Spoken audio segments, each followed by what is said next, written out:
যোৰহাটৰ চন্দননগৰত সংঘটিত হৈছে এক ভয়ংকৰ ঘটনা। গণপ্ৰহাৰত মৃত্যু হৈছে এজন যুৱকৰ। বেদাংগ ভূষণ বৰুৱা নামৰ এজন যুৱকৰ গণপ্ৰহাৰত মৃত্যু হৈছে।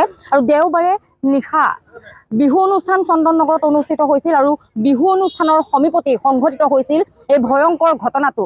সুৰাসক্ত যুৱকৰ আক্ৰমণত প্ৰায় 15 পৰা 20 জনীয়া যুৱকৰ আক্ৰমণত গুৰুতৰভাৱে আঘাতপ্ৰাপ্ত হৈছিল বেদাংগ ভূষণ বৰুৱা। আৰু বেদাংগ ভূষণ বৰুৱাক তাৎক্ষণিকভাৱে যোৰহাটৰ মিছন হস্পিটেলত ভৰ্তি কৰা হৈছিল। আৰু আজি পুৱা সেই দুখবৰটো আহিল। মিছন হস্পিটেলতে মৃত্যুক আঁকোৱালি ল'লে বেদাংগ ভূষণ বৰুৱাই।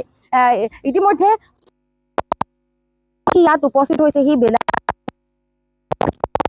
আৰু এটা অভিযোগ উত্থাপন হৈছে যে চন্দননগৰ অঞ্চলত দীৰ্ঘদিন ধৰি ড্ৰাগছ আৰু মদৰ প্ৰচলন বৃদ্ধি পাইছিল। কেইবাবাৰো স্থানীয় যুৱকসকলে যোৰহাট আৰক্ষীক স্মাৰক পত্ৰ প্ৰদান কৰিছিল, ড্ৰাগছৰ প্ৰচলন বন্ধ কৰাৰ দাবী উত্থাপন কৰিছিল, কিন্তু যোৰহাট আৰক্ষীয়ে কোনো ধৰণৰ গুৰুত্ব দিয়া নাছিল। ফলত এজন নিৰ্দোষী যুৱকক হেৰুৱালে অঞ্চলটোৰ ৰাইজে।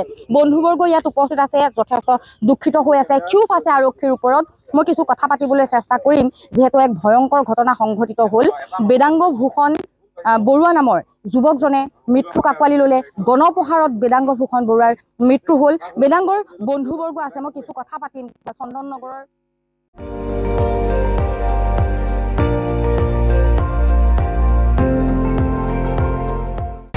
আপুনি চাই আছে ND24, সৰ্বশ্ৰেষ্ঠ নহয় সৰ্বোত্তমৰ দৌৰত।